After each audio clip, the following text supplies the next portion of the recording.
Assalamualaikum warahmatullahi wabarakatuh.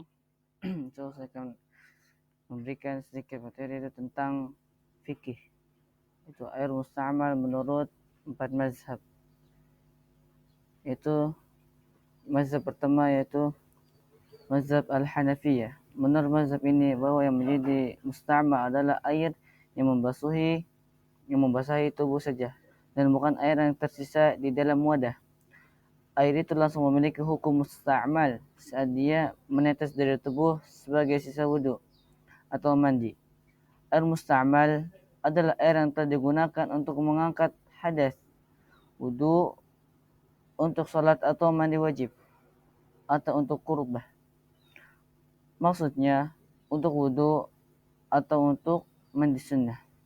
Sedangkan air yang di dalam wadah tidak menjadi musta'mal. Bagi mereka, air musta'mal ini hukumnya suci tapi tidak bisa mensucikan.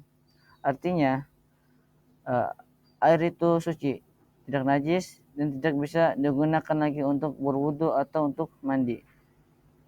Dan itu menurut mazhab Al-Hanafiyah. Dan yang kedua yaitu menurut mazhab Maliki. Air musta'mal dalam pengertian mazhab Maliki adalah air yang telah digunakan untuk mengangkat hadas, baik wudu atau mandi, dan tidak dibedakan apakah wudu atau mandi itu wajib atau sunnah. Juga yang telah digunakan untuk menghilangkan khabath, itu barang najis. Dan sebagaimana Al-Hanafiyah, mereka pun mengatakan bahwa yang musta'mal hanyalah air bekas wudu atau mandi yang menetes dari tubuh seseorang. Namun yang membedakan adalah bahwa air musta'mal dalam pendapat mereka itu suci dan mensucikan. Artinya bisa dan sah digunakan lagi untuk berwudu atau mandi sunnah selama ada air yang lainnya, meski dengan karohah, yaitu kurang disukai. Dan menurut mazhab Syafi'iyah, air musta'mal dalam pengertian mereka yaitu mazhab Syafi'iyah adalah air sedikit yang telah digunakan untuk mengangkat hadas dalam fardu taharah dari hadas. Air itu menjadi musta'mal apabila jumlahnya sedikit, yang diciduk dengan niat untuk wudu atau mandi, meski untuk mencuci tangan yang merupakan bagian dari sunnah wudu amun, bila niatnya hanya untuk menciduknya dan tidak berkaitan dengan wudu, maka belum lagi dianggap musta'mal. Termasuk dalam air musta'mal adalah air mandi, baik mandinya orang yang masuk Islam atau mandinya mayit atau mandinya orang yang sembuh dari gila. Dan air baru dikatakan musta'mal kalau sudah lepas atau menetes dari tubuh. Air musta'mal dalam mazhab ini hukumnya tidak bisa digunakan untuk berwudu atau untuk mandi atau untuk mencuci najis, karena statusnya suci tapi tidak mensucikan. Dan masuk ke pendapat yang ketiga, itu menurut mazhab Al-Hanabilah.